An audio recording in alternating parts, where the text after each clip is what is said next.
Alright, the 68, 95, 99.7% rule is a special rule, and it is only useful when the data is symmetrical. Now, there's lots of cases in the real world where data is symmetrical. A good example of that is the birth weight of a baby. So if you look at a birth weight of a baby, most of the baby's birth weights are in the middle.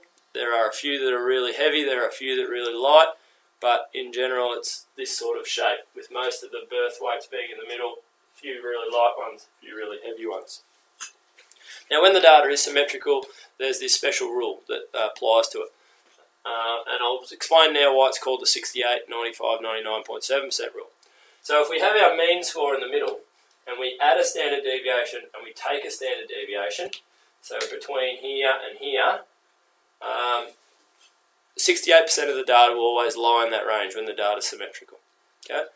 If we add two standard deviations, alright, add us two standard deviations, take off two standard deviations, so now we're out here, 95% of the data will always lie in that range of two standard deviations either side of the mean.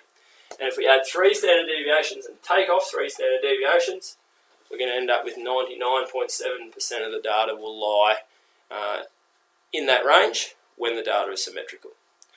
Now, because we know 68% in the middle, we can start putting some percentages on the strips that we've made, okay? And those percentages stay the same for any question that you're working on with this 68, 95, 99.7% rule.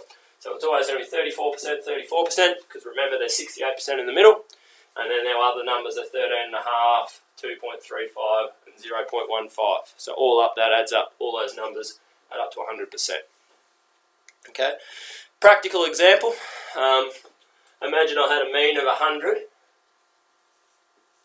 and a standard deviation of 5, so adding a standard deviation, that's 105, 110, 115, and taking off standard deviation to 95, 90, and 85.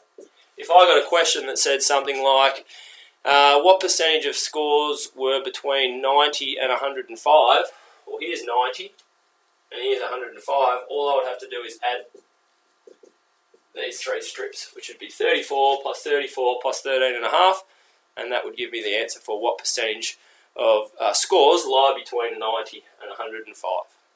Okay. Something that's related to this is called a Z-score.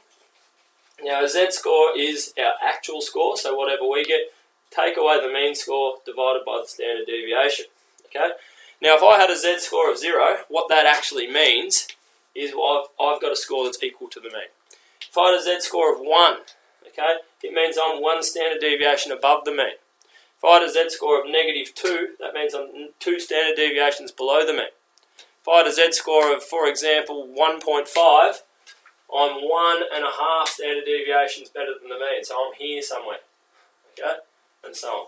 So all the Z-score is it's saying how many standard deviations better or worse than the mean your score is, okay. Lots of examples we can do on this. It's often on the exam, so make sure you get to know this rule really well.